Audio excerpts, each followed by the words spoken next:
자, 오늘의 주제는 뭐냐면 한 마음 안에 세상 모든 것이 펼쳐진다가 한 마음 안에 세상 모든 것이 펼쳐진다. 한 마음 안에 세상 모든 것이 펼쳐진다. 이걸 뭐 우리가 익숙하게 많이 들었던 것이 일체유심조. 그쵸? 일체유심조. 이거 화엄경에 나오는 말이죠. 일체유심조. 일체 모든 것이 일체유심이죠. 마음, 유심, 마음이 있는 것은 일체유심이죠. 짓는다. 일체 모든 것은 마음이 짓는다. 여러 가지로 해석 가능하지만 제가 해석하기로는 마음이 세상이고 세상이 마음이다. 마음이 세상이고 세상이 마음이다. 내 마음이 지옥이면 내 현실도 지옥이에요. 또 반대로 현실이 지옥이면 내 마음이 지옥이 될 가능성이 많아요. 이게 서로 이렇게 딱 나눠서 마음, 세상 우리는 그렇게 구별하지만 결국 마음과 내 마음과 세상은 같이 간다는 거죠. 내 마음이 행복한데 세상이 불행할지라도 내 마음이 행복하면 세상을 행복한 눈으로, 따뜻한 눈으로 바라볼 수가 있어요. 근데 아무리 세상이 행복하고 그래도 내 마음이 평화롭지 못하면 이 세상은 나한테는 평화로운 것이 아니야. 여러분, 이 우주는 생성된 지 얼마 됐어요? 이 우주. 빅뱅 이후 이 지구가 생성됐나요? 우주가? 여러분, 빅뱅 때 살아 계셨나요? 어떻게 알아? 과학적으로 그렇게 얘기하면 믿는 거예요. 근데 불교를 배운 마음 공부를 한 사람은 그렇게 얘기하면 틀린 말이에요. 이 세상은 내가 태어날 때부터 존재했다. 맞잖아. 여러분, 이 세상에 나오기 전에 어디 있었어? 여러분이 이 세상에 나서 인식이 생긴 이후로 외부 환경을 접해서 그것을 알아채는 순간부터 이 세상은 존재한 거예요. 엄마도 그때 존재했고 아빠도 그때 존재했던 거예요. 내 인식이 먼저 생기고 세상이 존재하는 거야. 세상이 있고 인식이 있는 게 아니라 내가 있고 세상이 있는 거예요. 천상천하 유아독전이 그게 나 잘났다가 아니라 이런 말이에요. 이 세상에 내가 주인공이라는 것은 이 마음이 생긴 이후로 이 세상이 펼쳐졌어. 네. 그래서 불교 마음 공부를 한 사람은 이 세상은 내가 태어나서 인식을 하는 순간부터 존재하는 거다.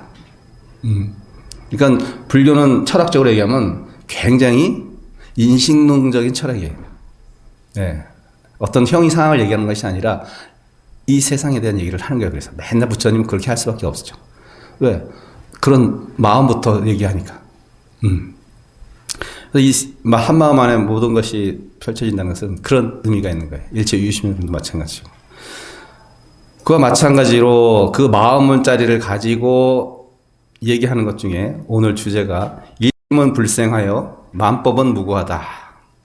한 마음 나지 않으면 일심이 생기지 않으면 만법, 만 가지의 허물이 없다. 이게 다르게 고쳐서 얘기하면 내가 인식하지 못하는 죄를 저지르면 죄가 아닌 거예요. 네. 현실적으로 얘기하면 그렇다는 거예요. 네, 현실적으로. 그래서 사람들이 사고치고 뭐라 그래요? 이거 술을 한 잔 먹고 제가 실수했습니다. 네. 이거 제가 너무 만취해갖고 교통사고를 했습니다. 그럼 뭐야? 심신미약이야. 인식할 수 있는 상태가 아니거나 부족하거나 뭔가 그 죄에 대한 참작을 할 수 있는 뭐가 요소가 생기는데, 그 법도 그렇게 적용을 한단 말이에요. 이 사람이 올바른 정신 가지고 했냐? 그러니까 살인죄도 그 사람이 의도를 가지고 했냐? 그냥 급박하게 그 자리의 현장에서 화가 나서 그렇게 했냐에 따라서 죄 형량이 엄청나게 차이가 나요. 그러니까 그 마음에 대한 법도 그 마음을 하고 미리 예상하고 짐작하고 했냐와 그냥 우발적으로 했냐가 이게 엄청난 차이가 나듯이 그 사람의 그 마음이라는 것은 그렇다는 얘기죠. 요즘에 여러분들이 지금 가장 핫한 것은 뭐예요? 우리 대통령님께서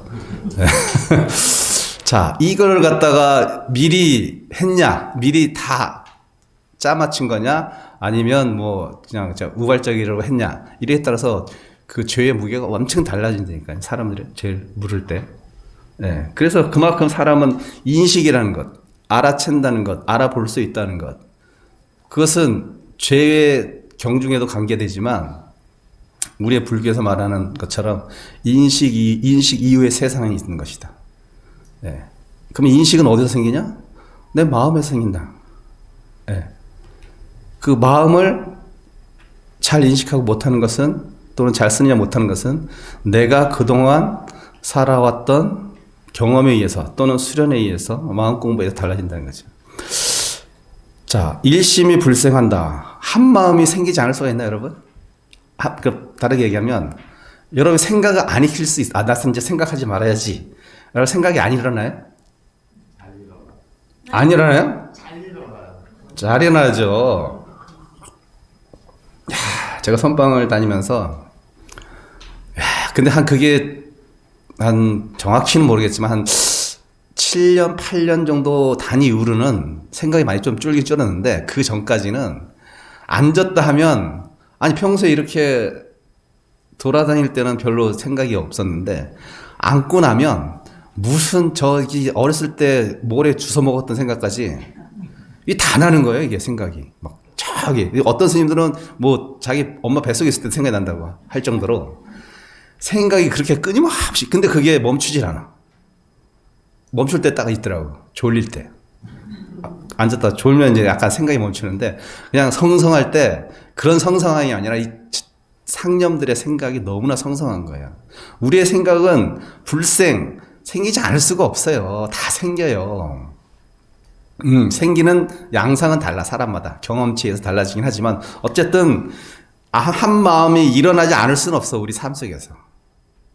그러니까 한 마음이 일어나지 않는 것을 일어나지 않으려고, 그러니까 생각을 일으키지 않으려고 마음을 안 쓰려고 노력하지 마시고, 마음은 언제든지 일어나는 거기 때문에, 자, 한 생각이 일어난 다음에 그 다음 생각이 일어나는 걸 조심하면 되는 거예요. 자, 봐요. 내가 지금 다이어트 중이에요. 음식을 좀 조절해야지, 절제해야지. 그리고 이제 저녁에 되면 배고프잖아요. 자, 배고프다는 생각이 한 생각이 일어날 수는 있어요. 당연히 배가 고프니까. 자, 근데 그거를 다음 생각으로 무엇을 먹어야지? 라면을 먹어야지? 뭘 먹어야지? 라고 하면 거기다 과보가 따르잖아요. 그쵸? 생각은 못된 생각도 할 수 있어요. 남을 미워할 수도 있어요. 그렇지만 그 미워하는 생각, 다음 생각을 하지 말고 다음 행동을 하지 말아야 돼. 근데 우리 보통은 그 다음 생각까지 일으켜서 나를 괴롭히기도 하지만 남도 괴롭히게 되는 거예요. 불교 공부는 그 첫 마음을 일으키지 말라는 것이 아니라 그 다음 마음을 일으키지 않으려고 공부하는 거예요. 부처님께서 하시는 말씀 중에 하나가 그거잖아요. 첫 번째 화살은 맞을 수 있다. 그렇지만 두 번째 화살은 맞지 마라. 세 번째 화살은 더 맞지 말아야겠죠. 그럼 무슨 말이에요? 부처님 하신 말씀. 첫 번째 화살은 뭐고 두 번째 화살은 뭐예요? 첫 번째 화살이 아까 제가 말한 거예요. 누굴 미워할 수는 있어요. 근데 그것을 행동을 옮기거나 그 다음 생각, 미운 그 다음 생각을 일으키면 이제 더 미웠게 되거든요. 그게 두 번째 화살인 거예요. 자, 내가 몸뚱아리가 당연히 나이 먹으면 괴로울 수가 있어요. 아플 수도 있고 병들 수도 있죠. 자, 그런데 그 다음 생각을 일으킨다면 뭐예요? 왜 나만 이렇게 되지? 왜 내가 이걸 받아야 돼? 왜 나만 이 지경이 돼? 그 다음 생각을 일으키는 순간 또 다른 지옥이 또 펼쳐지는 거예요. 그 두 번째 화살을 맞지 않기 위해서 우리는 지금 이 좋은 시기에 좋은 때 여기 가서 법문을 듣고 시간을 내서 공부하는 거죠. 그러니까 여러분, 못될 수 있어요. 못된 생각할 수 있습니다. 그건 죄가 아니에요.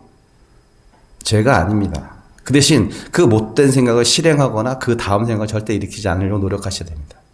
그러기 위해서는 열심히 자기 마음 일어나는 것을 볼 줄 알아야 되고 체크할 줄 알아야 돼요. 이게 뭐 어떻게 보면 현실에서 우리가 이용할 수 있는 마음은 다 이런 거라. 자, 그 일심이 불생하면 만법 무구예요. 모든 법, 만 가지 허물이 없대요. 당연한 거 아닌가? 내가 진짜, 자, 우리가 어린 아이한테 죄를 묻지는 않죠. 크게. 걔가 뭘 깨트렸다고, 뭘 잘못 만졌다고, 걔한테 우리가 뭐라고 하지 않아요. 걔는 왜요? 걔는 생각이 없는 아이예요. 어떻게 보면 이 세상을 구별할 수 있는 힘이 없는 아이예요. 그러니까 다 용서 가능한 거야, 우리 마음에는. 기본적으로 어린아이기도 하지만 아기이기도 하지만 그 아기는 아직 인식이 생기기 형성되기 이전이기 때문에 그 아이가 뭐 한다는 것은 얘가 무슨 어떤 의도를 가지고 한 것도 아니요, 뭘 누구한테 해를 끼치기 위해서 한 것도 아니기 때문에 그냥 다 용서 가능한 거예요. 네. 그러니까 걔한테는 허물이 없는 거예요. 허물이 생각이 시한 게 아니기 때문에. 근데 지금 우리 인식이 다 형성된 우리들은 무언가 할 땐 다 의도가 있어요. 근데 그 의도를 빨리빨리 알아채고 자기 자신에 대해서 솔직한 사람이 현명한 사람이고 양심적인 사람인 거예요. 근데 보통은 어떻게 돼요? 다 감추죠. 포장하죠. 그게 나쁜 거예요.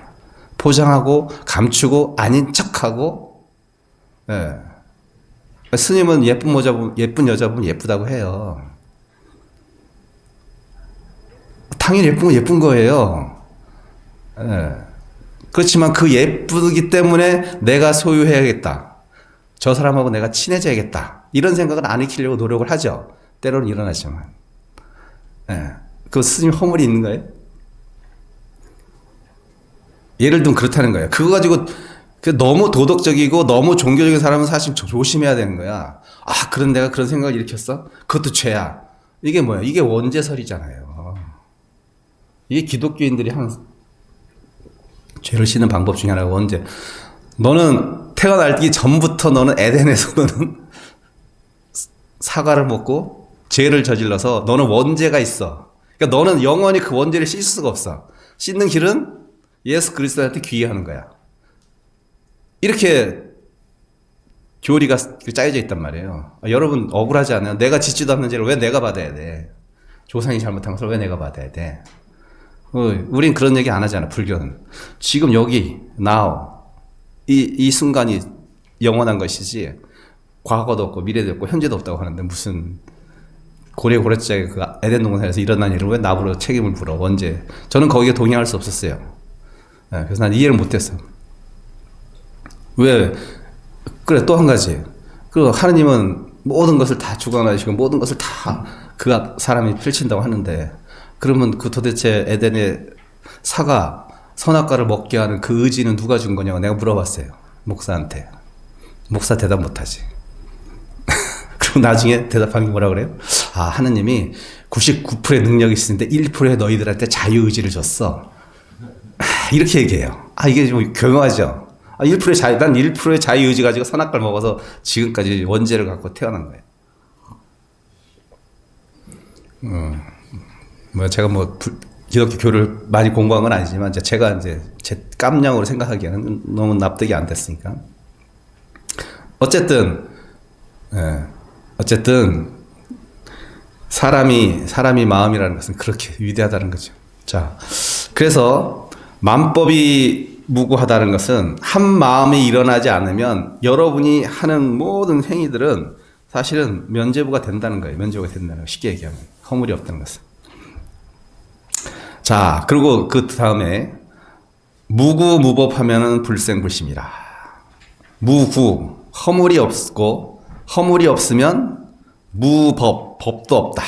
이게 또 무슨 말이야? 허물이 없으면 법도 없다. 그리고 불생하고 불심하다. 생함이 없으면 마음도 없다. 불교에서는 모든 어떤 논리 구조 중에 하나가 이 마음을 기준으로 해가지고 판단을 한다는 거죠. 자, 허물이 없으면 법이 없다는 것은 여러분이 생각을 일으키지 않으면 이 세상은 펼쳐질 수가 없어요. 다시 더 쉽게 얘기하면, 여러분이 어떤 의도 없는 마음을 무구, 그러니까 허물이 없다는 것은 말이 좀 제가 꼬이는데 허물이 없으면 법도 없으며 여러분이 한 마음을 일으키지 않으면 이 세상은 펼쳐지지 않습니다. 여러분의 마음속에 무지개라는 색깔이 지금 인식 속에 덧붙여 있어요. 빨주, 노초, 파남보. 그쵸? 무지개는 빨주, 노초, 파남보야. 우리한테는 빨주, 노초, 파남보가 맞아. 자, 그러면 저기 아프리카 사람한테 무지개 색깔은 뭐예요? 라고 하면 뭐라고 할까요? 빨주, 노초, 파남보라고 우리가 똑같이 얘기할까요?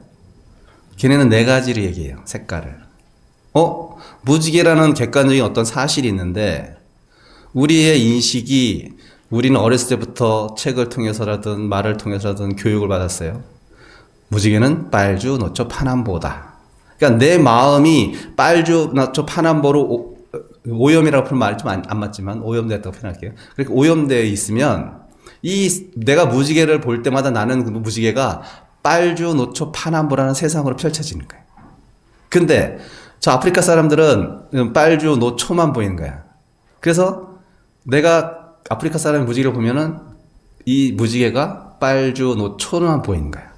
그럼 도대체 빨주, 노초, 파남보가 맞는 거야? 7개로 보는 게 맞는 거야? 4개로 보는 게 맞는 거야? 객관적인 사실이 도대체 어느 것이 맞는 거야? 둘 다 맞고 둘 다 틀린 거예요. 왜? 아마 또 다른 나라 사람들은 그 빨주, 노초, 파남보라고 얘기하지 않고 5가지 색깔로 얘기할 수도 있고, 또 작게는 뭐 그런 색에 대한 구별이 약한 사람들은 생명인 사람들은 3가지로 얘기할 수 있는 거예요. 아니, 객관적인 사실을 두고 왜 사람마다 그렇게 무지개를 다르게 봐요? 내 마음이 벌써 그렇게 조작되어 있기 때문에 그 조작된 마음에 서 그게 펼쳐지는 거예요. 이게 중요한 얘기입니다. 여러분이 일으키는 모든 문제가 사실은 외부적인 문제가 아니라는 거예요. 이 내부에서 다 조작했을 가능성이 높다는 거예요. 근데 우리는 마치 여기에서 생긴 일을 밖에서 생긴 일인가 착각을 하는 거예요. 제가 나를 미워해. 사실은 내가 미워하는 마음이 있었기 때문에 미워하는 거예요. 내가 미워하는 마음이 없으면 미움과 사랑을 구별할 수 없어.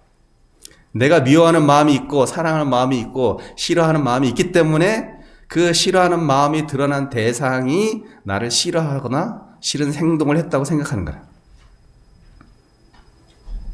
출발점이 완전히 다르죠. 그래서 불교는 밖에서 찾는 것이 아니라 내 안에서 모든 문제점을 찾으려고 노력하는 거지.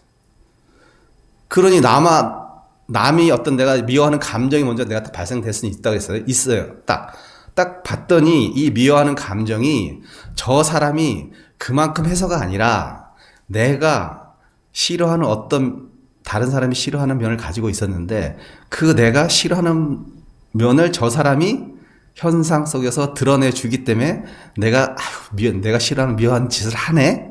라 해서 내가 미워하는 거야. 저 사람한테는 전혀 미움이 아닌데 내가 미워하는 마음을 갖고 있고 미워하는 어떤 상황과 현상들이 있었는데 그것이 저 사람이 일으키는 것과 동시적으로 만나서 인연을 연해서 내가 마음을 생하게 된다는 거예요. 이 관점 하나가 세상과 사람을 이해하는 너무나 큰 차이죠. 바깥에서 찾는 사람과 안에서 찾는 사람이 이 세상을 살아가는 방식이 얼마나 달라지겠어요. 그러니까 남이 탓을 하지 않죠. 마음을 볼 줄 아는 사람은 남을 탓하지 않습니다. 남을 원망하지 않습니다. 네. 미워하는 마음이 생겨도 내 마음을 들여다보려고 애를 씁니다. 이런 사람이 누군가하고 부딪히거나 누군가와 반목하거나 이러겠습니까? 그러니까 불교가 모든 종교도 마찬가지겠지만 불교가 정치색을 많이 정치색을 띌 수 없는 것이 이 세상에서 벌어지는 모든 정치행위라는 것이 어떻게 보면은 관계 속에서 만나는 또는 욕망과 욕망이 만나는 어떤 그런 지점에서 발생되는 일들이란 말이에요. 불교도들은, 그러니까 불자들은 내 마음을 바라보는데 현상에 대한 이해를 내 마음속에서 펼쳐진다고 바라보기 때문에 현상을 이 안에서 찾는데 사람들은 현상을 바깥에서 자꾸 찾잖아요. 지금 무슨 일이 벌어졌으면 그것을 원인을 찾는데, 다른 사람에서 자꾸 다른 환경 속에 자꾸 찾기 때문에 그 문제의 실마리가 안 풀리고 계속 반복되는 거예요. 반복되는 거예요. 자, 우리나라가 쿠데타가 뭐 14번 있었다 그랬네? 몇 번 있었다 그랬죠? 저도 한 두세 번 겪어본 것 같은데, 제 나이 때는.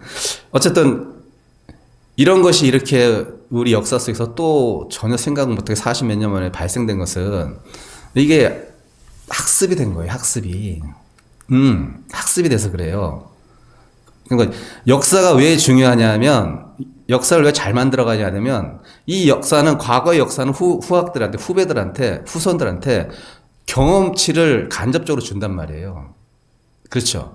그러면 무슨 일이 생겼을 때,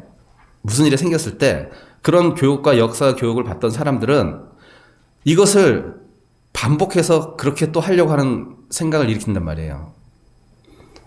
예를 들면 우리가 일제시대 때 그 친일을 했던 사람들을 정확하게 단죄를 했다면 앞으로 그런 일은 일어나지 않을 가능성이 높죠.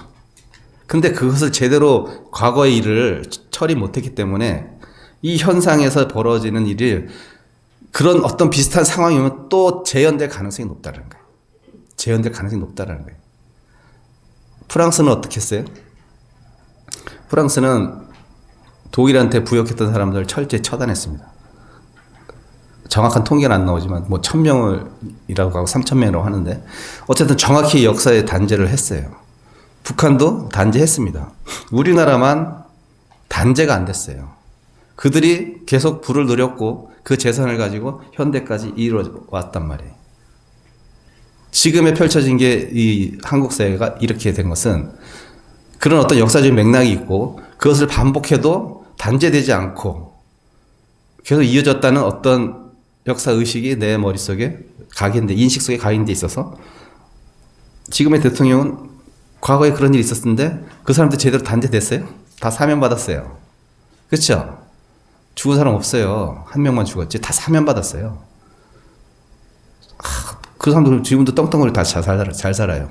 자, 그러면 내가 과거에서 내가 한 100년에 태어난 사람이라고 칩시다. 그러면 그때의 어떤 상황이 또 그때 재현돼서 다른 양상을 펼칠 수 있을 거예요. 100년 후에. 그럼 내가 그런 위치에 있는 사람이면 이렇게 했더니 별 처벌도 안 받고 성공하면 되겠네. 실패해도 별 처벌 안 받네. 그럼 또 할 수 있는 거예요. 재현할 수 있는 거예요. 그래서 자꾸 반복되는 거예요. 그래서 하나를 말이 옆으로 샜지만 역사적인 어떤 역사의 의식을 갖다가 제대로 물기를 만들어주지 못하는 민족한테는 미래가 없어요. 미래가 없어요.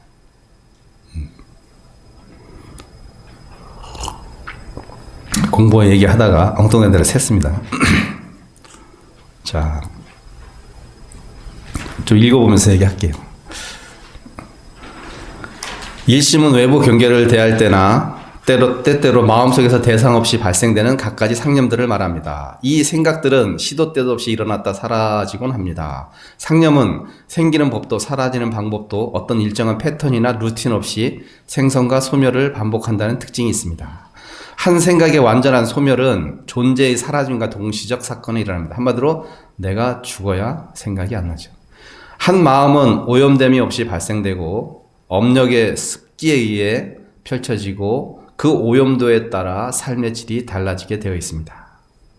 마치 바닷물이 해안가에 다가갈수록 많은 경계, 바위나 자갈 등에 부딪히면서도 파도가 발생되지만 그 바닷물과 파도는 같은 동체인 것과 같습니다. 파도가 멈추지 않고 끊임없이 일어나듯이 우리들의 상념들도 또한 끊임없이 일어나게 되어 있습니다. 그런데 왜 생겨남이 없다고 했을까요?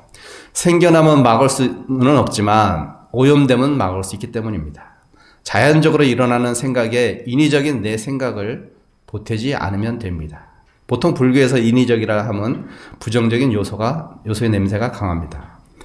인위적인 것은 보통 존재를 유지시키려는 본능적인 것에 속하는 것들이라 허물이기라기보다는 태생적인 욕구인 경우가 많습니다. 타인의 생명보다 본인의 생명을 아끼려는 것은 비난할 수 없습니다. 하지만 상식의 선을 넘어선 본인의 본능 욕구 추구는 비난받을 수 있습니다. 어린 아이들의 생명 구조보다 본인의 탈출을 먼저 생각하는 선장의 한 생각은 비난받아 마땅합니다. 그리고 되돌릴 수 없는 큰 허물이 됩니다.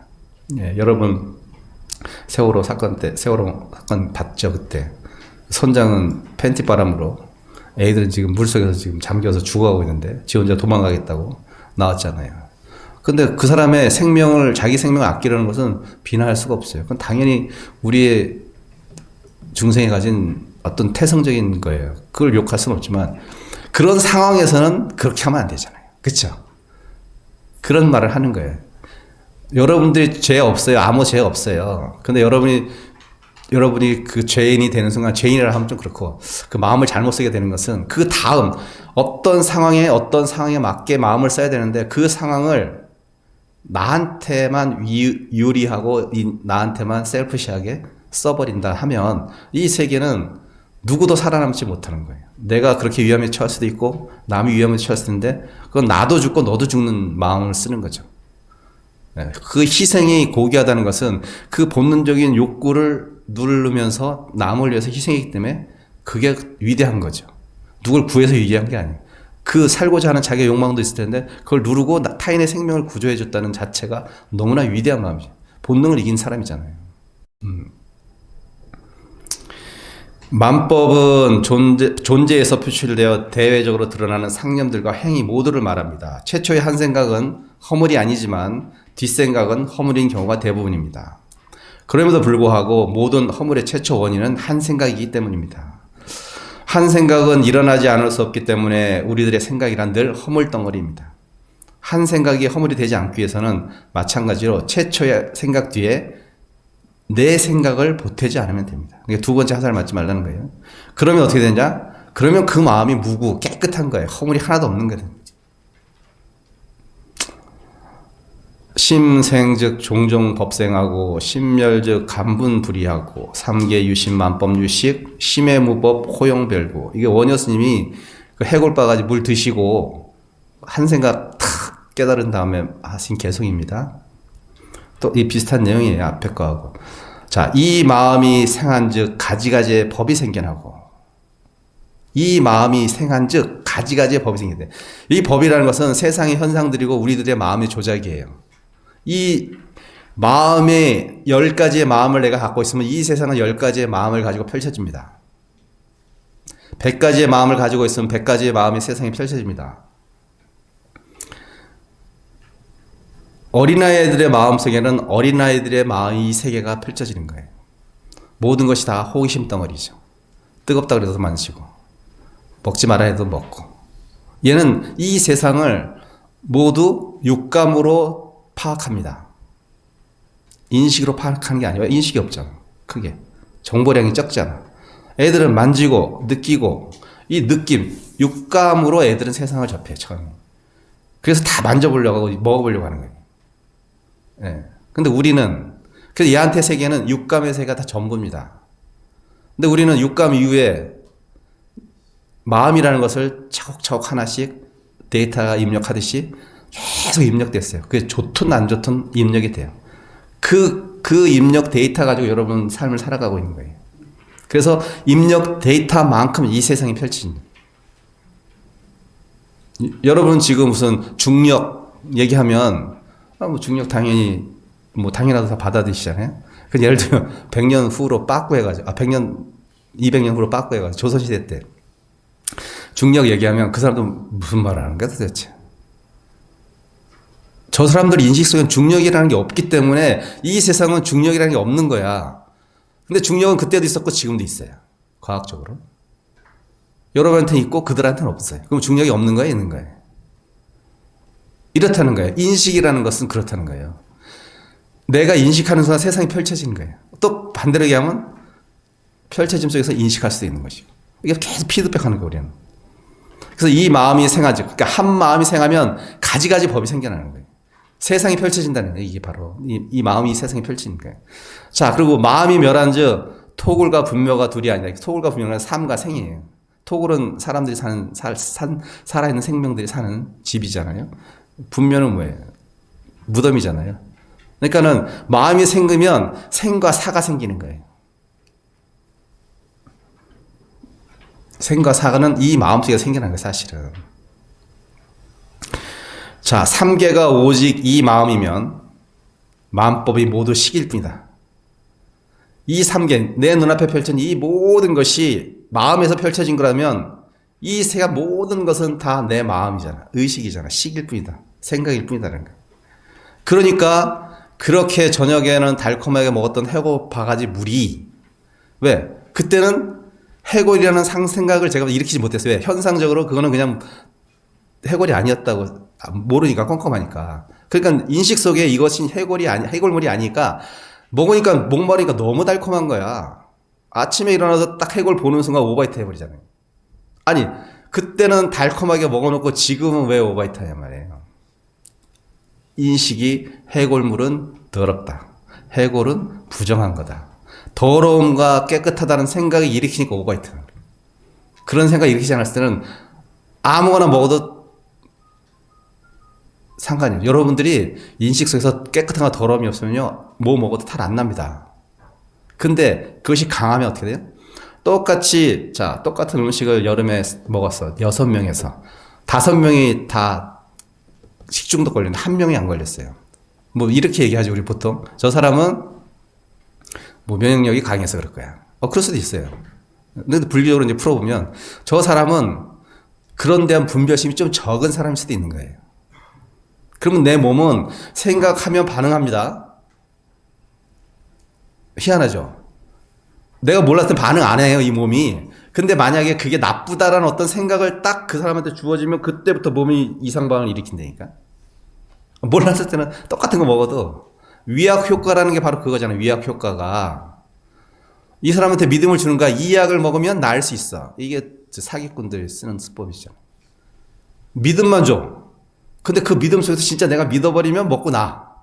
그러면 이제 진정한 사기꾼이 되는 거지. 위약 효과가 지금도 의학계에서 쓴단 말이에요. 그리고 효과도 있어요. 과학적으로. 자, 그 위약 효과는 왜 그러냐. 마음이 그것을 믿었기 때문에 생기는 거란 말이에요. 그만큼 이 마음은 위대한 것이에요. 엄청나게 위대한 것이에요. 사람을 살릴 수도 있고 죽을 수도 있고 세상을 창조할 수도 있고 멸할 수도 있는 거예요. 그 마음밖에 따로 법이 없으니 따로 구할 바가 없다. 그래 내가 뭐 이제 다 깨달았는데 내가 뭐 법을 구하러 저 중국 당나라까지 갈 필요가 뭐 있어. 그래서 빽한 거예요. 신라를 같이 빽한 거예요. 그리고 어떻게 살았어요? 저작거리에서 남의 탑을 해온 돈에 다 천당 간다. 극락 간다. 그리고 남의 탑을 물고 가지고 자유롭게 살았잖아요. 이 분한테 원효 스님한테는 승도 속도 없는 거예요. 법도 불법도 없는 거예요. 다 하나로 통일해버린 거예요. 마음으로 다 통일해버린 거예요. 그러니까 내가 이 마음을 깨달지 못했을 때 부정하게 했던 행동들은 부정한 행동이에요. 내가 마음을 다 깨닫고 나서 했던 행동은 다음은 부정한 것이 아니야. 왜? 불고 부정이야. 다 떠났어 그 자리를 이분한테는. 그러니까 결혼 생활이나 뭐 이런 생활이 어떤 제도적인 잣대 가지고서 그런 게 아니라 이분은 그냥 마음속에서 깨끗하고 더럽고 여자 남자 뭐 이런 걸 다 떠난 분이에요. 네. 뭐 스님은 뭐 결혼하지 말아야 돼 뭐 이런 게 없는 거예요. 이분은 그 자리를 떠났기 때문에 없는 거예요. 네. 내가 뭐 그냥 근데 그것을 알아보기는 쉽지 않죠. 네. 마음속의 작용이기 때문에 우리가 도인을 알아볼 수 없는 거는 그 마음의 작용이기 때문에 몰라요. 근데 아는 방법은 뭐예요? 내가 깨달아 보면 알 수 있을 것이고 그 다음 두 번째 방법으로는 행을 보면 알아요. 행을. 평소에 하는 행을 보면 알습니다. 네. 그리고 죽을 때 보면 알 수 있어요. 죽을 때. 죽을 때 보면. 그 죽음을 어떻게 받아들이냐 보면. 네. 여러분 잘 모르겠으면 그거 봐요. 평소에 행을 좀 보고 죽을 때 어떻게 죽나 보면 그분이 살림살이가 다 드러납니다. 최초의 한 생각 뒤에 오는 뒷생각을 바르게 하기 위해서 끊임없는 자기 수련이 필요합니다.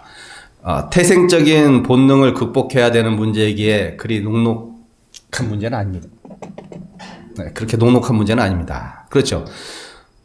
태생적인 본능. 여러분의 태생적인 본능이 뭐예요? 나의 생명을 유지시키려고 하는 작용이잖아요. 나를 존재케 하려고 하는 것. 나를 존재케 하려고 하는 것. 거기만 머물러도 그래도 훌륭한 사람인데 나를 더 먹이고 더 따뜻하게 하고 더 안락하게 하려고 하니까 더 불편한 거야. 이 세상 살이가. 그것만 하면 돼. 내 생명을 유지하는 거에서 누가 반론을 제기할 사람은 없어요. 아무도 없어요. 근데 사람들은 남들보다 더, 누구보다 더. 이 더가 더 붙어. 더. 이러면서 이제 불행해지는 거야. 왜? 더 붙으면서 그걸 채워지지 않으면 어떻게 돼요? 비교하게 돼. 비교하면서 좌절하게 되고 우쭐하게 되거나 이런 현상들이 계속 일어나는 거예요. 겸손하지 못하고. 자, 이 공부하는 사람들은 법의 한 자리, 그 마음의 한 자리를 구하기 위해서 얼마나 치열하게 공부를 했는지 이 설산동사의 설상계가 그거를 얘기해 줍니다. 재행무상 시생멸법이 생멸멸이면 정멸유락이라. 이게 많이 들었죠. 제사에서 우리가 연간 해주는 법문이에요. 제사할 때 잘 들어보세요. 이 대목이 꼭 나와요. 자, 설산동자는 부처님의 전생이라고 해요. 수행자로서 이제 막 수행을 했는데 못 깨달은 거야. 얼마나 답답하겠어요. 막 수행을 그렇게 고행을 많이 했는데도 깨달지 못하니까 너무 답답했는데 어디서 개송이 하나가 딱 들려왔어요. 재행무상 시생멸법이다. 이게 딱 두 구절이 들려온 거야. 그게 무슨 말이냐면 모든 것은 덧없이 흘러가니 모두가 나고 죽는 법이라네. 다 생멸법. 이 마음의 생멸법이라네. 이렇게 딱 두 개송이 들어왔는데 50%는 깨달았어. 그 개송을 듣고 이 설산동자가. 야, 근데 이 나머지 개송을 들으면 아주 완전히 100% 깨우칠 것 같은데 나머지 개송을 안 알려지네. 이게 누가 이제 옆에서 했냐면 이제 사람을 잡아먹는 나찰이 그렇게 했대요. 그러니까 나찰이 네가 나 지금 너무 배가 고파. 피도 고프고 육신도 고파. 그러니까 네가 네 몸뚱아리를 나한테 주면 내가 나머지 두 개송 알려줄게. 그렇게 한 거예요. 설산동자한테 제안을 한 거지. 딜을 한 거예요. 그러니까 설산동자가 오케이. 그러니까 그 본능적인 자기의 생명 유지하는 어떤 본능 생명 그것도 이 법 앞에서 버려버린 거예요. 죽음을 두려워하지 않은 거죠. 예. 나는 이 생명보다 그 법문을 듣고 깨우치는 이 마음이 더 중요해. 이렇게 생각하고 그래 내가 내 육신 너한테 줄 테니까 나머지 개성 알려줘. 그 다음에 두 개성이 이제 알려진 거죠. 생멸멸이 정멸유락이라. 나고 죽는 그 일마저 사라져버리면 거기에 고요한 즐거움이 있다네. 나고 죽는 그 일마저 사라져버리면 생과 사가 분별이 없어지는 거예요. 더러움과 깨끗하게 분별이 없어지면 그때는 거기에 적적한 고요만이 있다는 거예요. 네. 생과 사를 구별해서 그 다음에 생과 사를 아예 없어버리는 거예요. 근데 그게 생과 사가 없어져요, 우리는? 태어남과 죽음이 분명히 현상적으로 존재하죠. 그렇지만 우리는 생과 사를 현상적으로 떠날 수 없지만 마음적으로 떠날 수 있어요. 어떻게? 생과 사를 구별하지 않으면 되는 거예요. 난 태어났어. 난 죽었어. 이렇게 보면 생과 사가 분명히 존재하지만 사실은 생은 사를 같이 동시적인 거예요. 태어났다는 죽음을 같이 안고 온 거예요. 태어나지 않으면 죽음도 없잖아요. 그렇죠? 우리는 말로는 세상을 이해하기 위해서 생과 사를 분별해서 얘기를 하지만 우린 그냥 인연 따라 왔다 인연 따라 가는 거예요. 그걸 꼭 왜 생이라고 하고 사로 해서 꼭 정말감을 주냔 말이죠. 그런 게 아니라 이 태어남은 죽음을 반드시 따라가는 인연법이라. 그러니까 여러분 태어났기 때문에 죽는 거예요. 그러니까 너무 억울해할 필요도 없어. 다 죽어. 안 죽는 놈 없어. 그냥 죽는 거라 그냥 죽으면 당연하다고 생각하세요. 근데 어떻게 죽냐는 중요하겠지. 네, 좀 건강하게 그냥 올바른 정신 가지고 죽으면 좋겠지만 그것도 쉬운 일이 아니지만 어쨌든 이렇게 이분법적으로 세상을 바라보면 괴로움이 늘 따라요.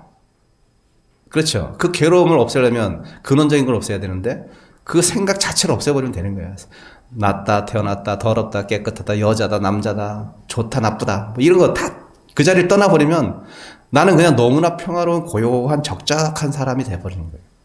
시비할 것도 없고 늘 한가한 도인이 되는 거예요. 거기에는 고요한 즐거움이 있다네. 설산동작처럼 본능적 자기 보호 본능까지도 내려놓을 수 있어야 깨달음을 이룰 수 있다는 겁니다. 능언경에는 또 이런 말이 나와요. 이즉 도노하고 승호 병소하면 사비 돈제 인차재진이라. 자, 이치적으로는 단박에 깨달을 수 있고 그 깨달음에 의지하여 업장과 번뇌가 녹아가지만 사비돈제, 행동적인 면에서는 인차재진이라. 단번에 제거되지 않고 차츰차츰 없어진다는 거예요.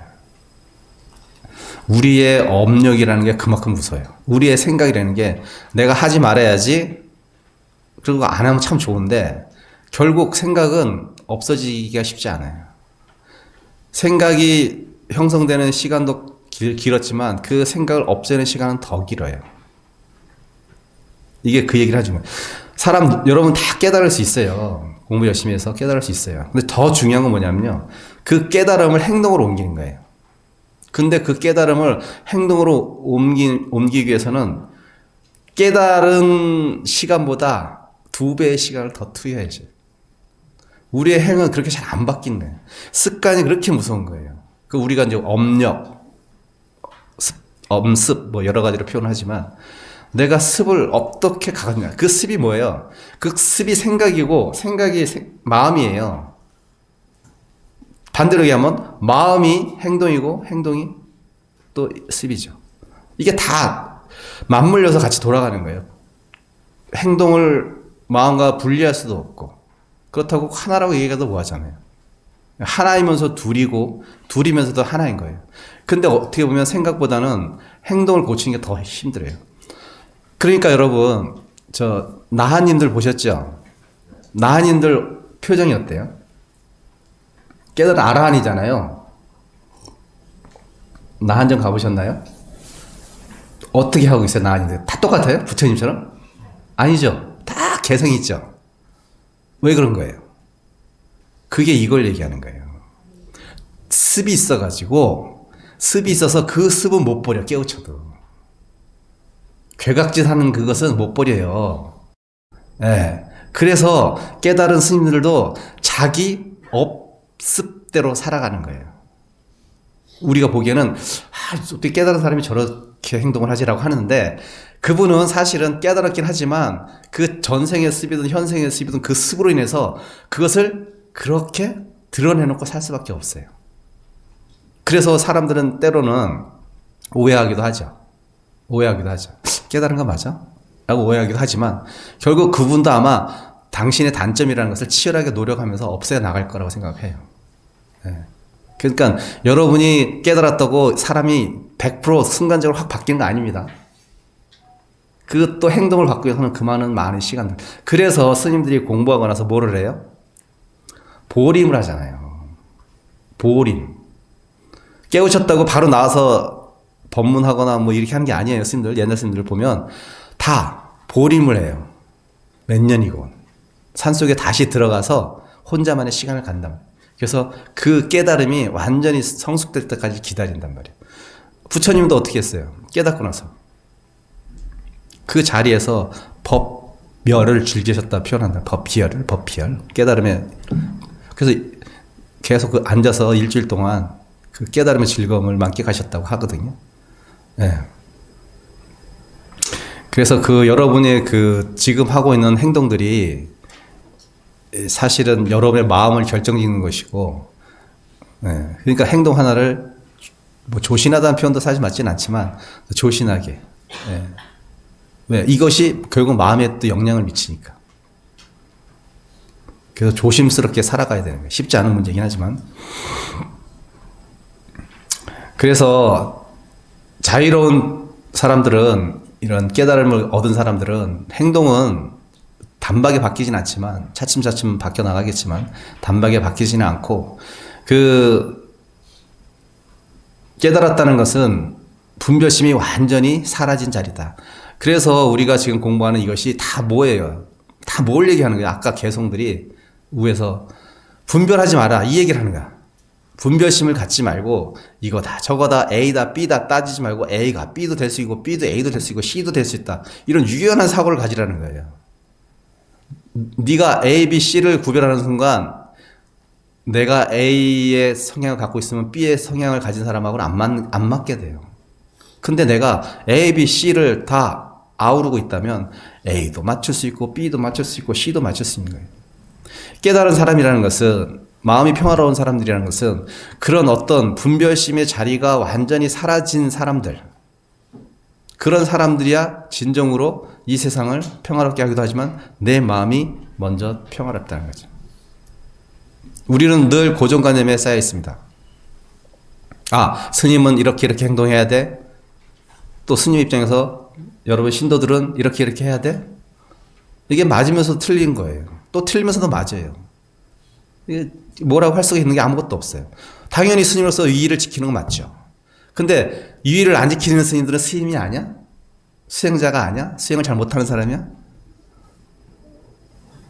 이 생각을 해야 봐요. 그러니까 우리가 무언가 고정된 틀을 갖는 순간 그 고정된 틀에 의해서 사람을 판단하고 세상을 이해하기 때문에 그 틀을 벗어날 수가 없고 그 틀에 맞게 이 세상을 좁게 살 수밖에 없어요. 네. 자, 그래서 자유로운 사람은 그 틀을 벗어던지는 사람이다. 나이도 벗어던질 수 있어야 돼, 때로는.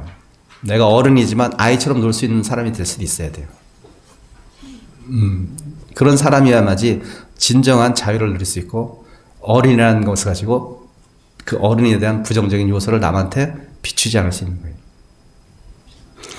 옛날에 그 부처님 그 조사 중에, 그러니까 부처님이 이제 일대잖아요. 깨달은 사람이 일대고 슉 내려와서 이제 20대 조사 중에 사야다, 인도 사람이죠. 사야다라는 존재가 계셨어요. 사야다. 그리고 그 다음에 이제 법을 물리는 사람이 21대 바수반도라는 스님이에요. 그러니까 20대가 사야다, 21대가 바수반도. 근데 이분들은 뭐 제자와 상자 관계가 아니라 법이 있으면 옛날에는 지금이야 뭐 이렇게 상자들한테 물러주면 법이 있으면 그냥 아무한테나 다 줄 수 있는 거였거든요.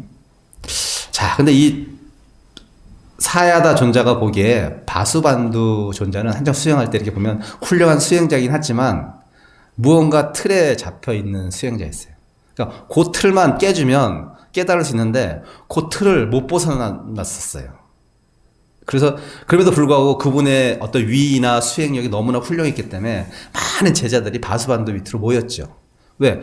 그 바수반도는 철저하게 고행주의자였고 철저하게 수행을 했기 때문에 그 외견만 보면 존경 안 할 수가 없는 사람이었어요.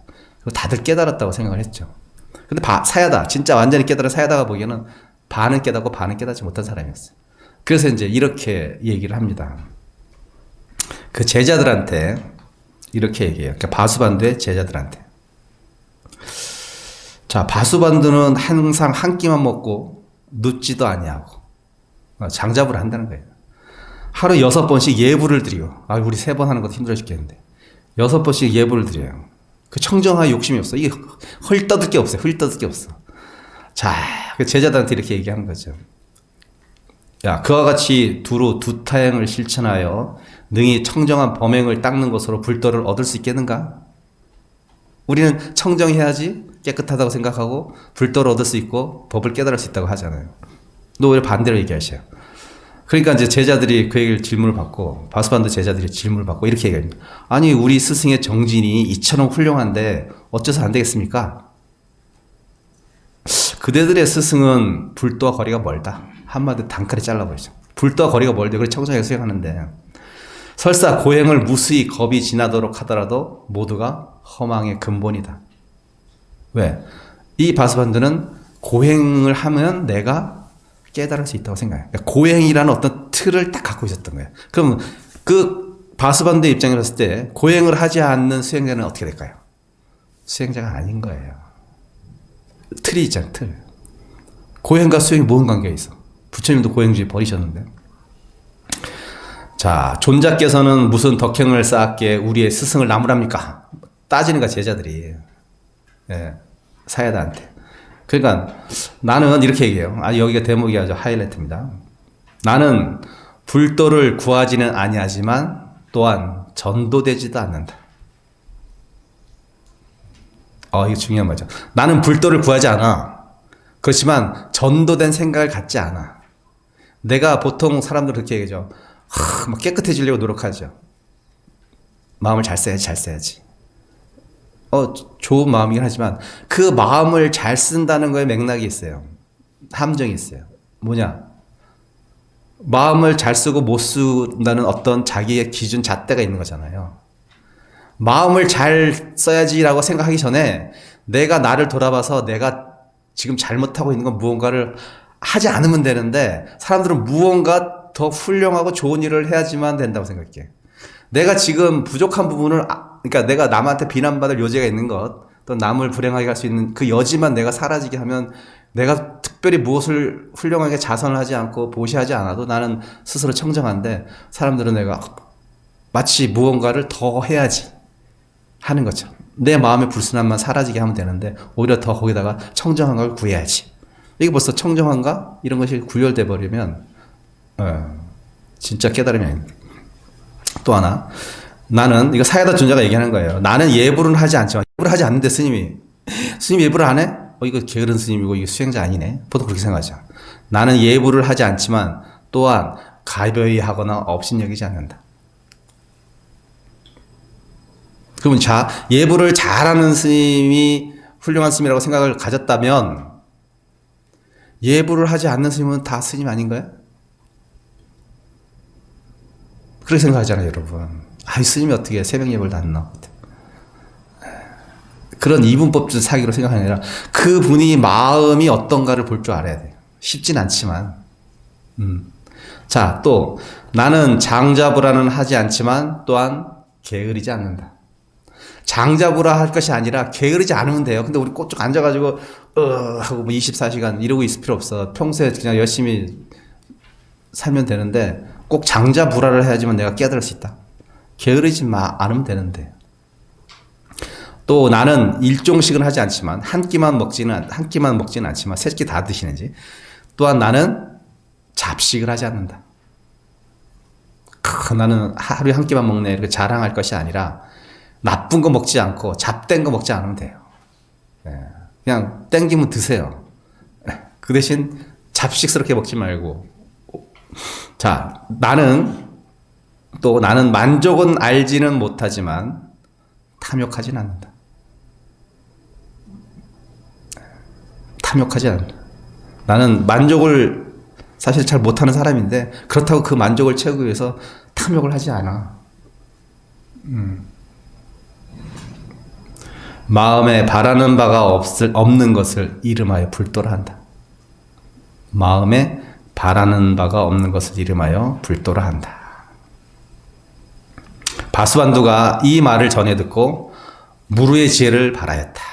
완전히 깨달았다는 거예요. 바수반두는 그렇게 열심히 치열하게 정진했는데 결국 그 열심히 한다는 그 생각이 열심히 해서 도를 얻는 그 마음을 깨닫지 못하게 했던 거예요. 내가 열심히 하는 사람은 꼭 열심히 안 하는 사람한테 지적질 하잖아. 그러니까 여러분 열심히 하는 거 좋아. 그냥 여러분 혼자 열심히 하세요. 꼭 같이 가려고 하지 마. 타고나기를 또 다르게 타는 사람도 있어요. 그 사람들은 그냥 거기에 맞게 살게끔 내버려두면 되는데 꼭 내가 열심히 한다고 옆에 붙들고 가가지고 열심히 해라. 그럼 뭐야? 이 사람 불만 가질 거 아니야. 타고난 업식이 다른데, 업력이 다른데. 그러니까 그냥 여러분이 청정하려면 여러분 혼자 청정하시고요. 여러분 게으르지 않으면 여러분 혼자 하시고 누굴 꼭 끌어다 들어서 같이 하려고 하지 마요. 그럼 피곤해져 서로가. 그러니까 뭐야? 존재로서 존중해 주세요. 그냥 저 사람을 존중해 주면 저 사람도 당신을 존중해 줄 거예요. 그렇지만 당신이 자꾸 당신의 잣대를 가지고 저 사람을 들이대면 저 사람도 저 사람 잣대 가지고 당신을 들이댈 겁니다. 그렇죠? 불교의 위대함은 저는 이런 거예요. 딴 사람 끌어들이지 말고 너 혼자 잘 살아라. 너 혼자 잘 살면 그게 불도다. 같이 잘 살다. 그거는 이제 네가 완전히 완성된 다음에. 그 다음에 이제 그 마음을 좀 넓게 써서 같은 사람 두루두루 하면 되는데 나도 잘 마음도 못 쓰면서 왜 다른 사람 마음까지 컨트롤 하려고 하냐. 알았죠? 저 자식한테 좀 마음에 안 드는 면이 있어도 그냥 넘기세요. 넘기고. 난 널 믿는다. 너 믿는다. 난 너 사랑한다. 난 네가 언젠간 잘 될 거라 믿어. 자꾸 그렇게 믿음의 씨앗을 심어주세요. 그러면 언젠가는 각성할 날이 올 거야. 예. 계속 비난해봤자 오히려 더 안 좋아지는 일이 생기니까 존중해주고 이해해주고 믿어주세요. 그러면 아마 노태우처럼 믿어주세요. 그러면 이제 대통령 될 수 있는 거예요. 아셨죠? 네, 마치겠습니다. 네, 수고하셨습니다.